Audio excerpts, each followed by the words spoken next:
तो भाई लोग, क्या हाल चाल। तो यार, अगर आप एक RTX 3050 वाला लैपटॉप लेने का सोच रहे हो और आपका बजट अराउंड 75,000 का है, तो आसूस के दो लैपटॉप हमें देखने को मिलते हैं, आसूस टफ F15 और आसूस टफ A15। F15 आता है i5 11400H के साथ और A15 आता है Ryzen 7 4800H के साथ। तो सवाल ये आ जाता है कि लेना कौन सा है।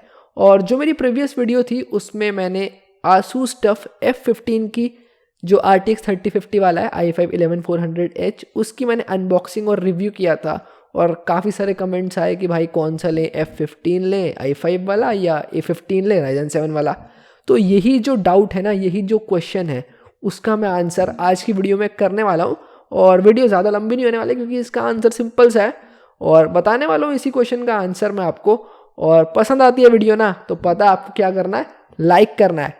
और तो और चैनल पे नए और ऐसा बढ़िया बढ़िया कंटेंट और देखना चाहते हो तो सब्सक्राइब करना है। चलिए यार, आज का कार्यक्रम शुरू करते हैं। तो जो हमारा Asus TUF F15 है ना, वो आता है अपने i5 11 जनरेशन 11400H RTX 3050 जो कि 75 वॉट TGP वाला है, अपने वही 8 GB की रैम 32 मेगाहर्ट्ज़ वाली 512 GB की SSD 144 हर्ट्ज़ का डिस्प्ले।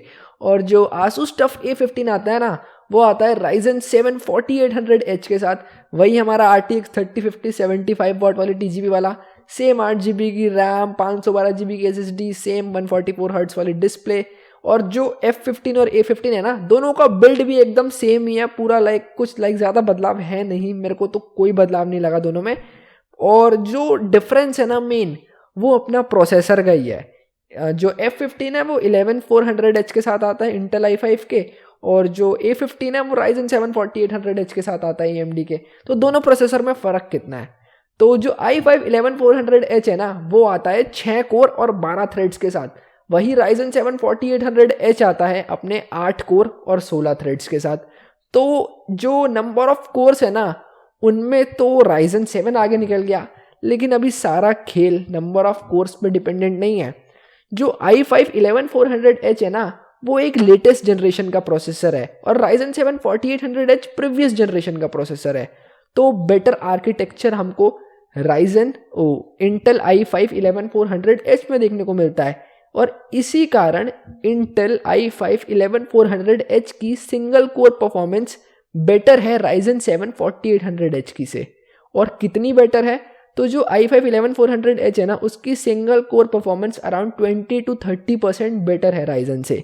एंड 20 to 30% येस यार मायने रखती है, इससे आपको अच्छा खासा फ़र्क देखने को मिल जाता है।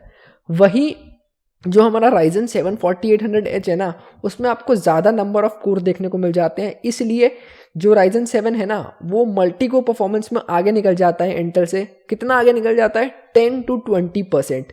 और येस 10 to 20% भी मायने रखता है। तो दोनों अपनी अपनी जगह काफ़ी अच्छे हैं। अभी क्लॉक स्पीड की बात कर ली जाए तो जो इंटेल है ना, वो आता है i5 11400H 2.7 GHz की बेस क्लॉक स्पीड और 4.5 GHz की टर्बो स्पीड। और वही जो AMD है ना, वो 2.9 GHz की बेस स्पीड लेकिन 4.2 GHz की टर्बो। तो अभी आप बेस को एक बारी के लिए इग्नोर कर सकते हो क्योंकि मेन अपना काम टर्बो पे ही होगा और टर्बो यहाँ पर इंटेल की ज़्यादा है। तो अभी आपको लग रहा होगा, अभी भी आप कंफ्यूज होंगे कि कहीं इंटेल जीत रहा है, कहीं AMD जीत रहा है। तो अब मैं आपको ना आपका सारा डाउट मिटा देने वाला हूँ, ठीक है। जो इसका आंसर है ना इस क्वेश्चन का, कि आपको i5 11400H वाला टफ F15 लेना है या फिर Ryzen 7 4800 वाला टफ A15 लेना है, तो इसका आंसर आप पे है। जो नीड है ना आपको है कि आपको किस चीज़ की नीड है। जो i5 11400H है ना, वो अपने गेमर्स लोगों के लिए है। अगर आपको गेमिंग पे ज़्यादा फोकस करना है और कैजुअल वर्क पे ज़्यादा फोकस करना है तो आपको इंटेल लेना है, क्योंकि सिंगल को परफॉर्मेंस हमारी इन्हीं पे यूज़ होती है। गेमिंग हमारे सिंगल को परफॉर्मेंस पे, या फिर जितने भी अपने कैजुअल टास्क होते हैं ना, नॉर्मल यूजेज, वो सब सिंगल कोर परफॉर्मेंस पे होती है। तो इंटेल में आपको ना बेटर परफॉर्मेंस मिलेगी इन सब मामलों में। लेकिन अगर आपको ऐसे प्रोडक्टिविटी बेस्ड वर्क करने हैं, एडिटिंग करनी है, वीडियो एडिटिंग हो गई, फोटो एडिटिंग हो गई, या CPU बेस्ड 3D रेंडरिंग या वर्क स्टेशन के लिए यूज़ करना है, तो जितने भी मल्टी कोर वाले काम होते हैं ना, वो ज़्यादा अच्छा Ryzen कर पाएगा। तो अभी भी आप ही पर डिपेंड करता है कि आपको क्या काम करना है। अगर आपको गेमिंग या कैजुअल वर्क ज़्यादा करना है तो आपको इंटेल की तरफ जाना है, वहीं आपको प्रोडक्टिविटी बेस्ड वर्क ज़्यादा करना है तो आपको राइजन की तरफ जाना है। अब मैं किसकी तरफ जाता? तो अभी जो मेरा काम होता है ना, मेरा जैसे गेमिंग में इतनी नहीं करता, मेरे को इतना टाइम नहीं मिल पाता है, मेरा ज़्यादा काम एडिटिंग वगैरह पे निपटता है। तो एडिटिंग के लिए मेरे को ज़्यादा कोर्स की ज़रूरत पड़ेगी, तो मैं राइजन की तरफ जाता।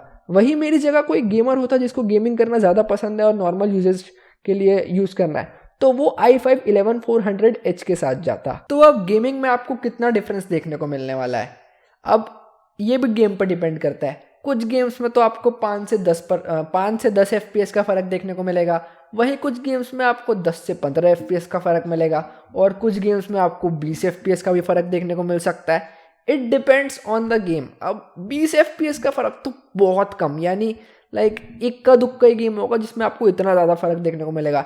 बाकी ज़्यादातर गेम्स में आपको यही 10 से 15 या 5 से 10 FPS का ही फ़र्क देखने को मिलेगा। और मेरे लिए ना 5 से 10 या 10 से 15 FPS भी मायने रखते हैं।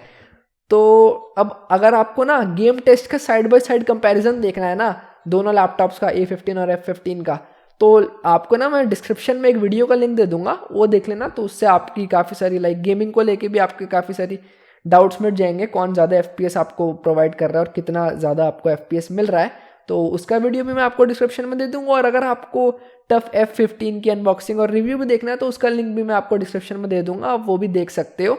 और बस यार यही था कुछ आज की वीडियो में।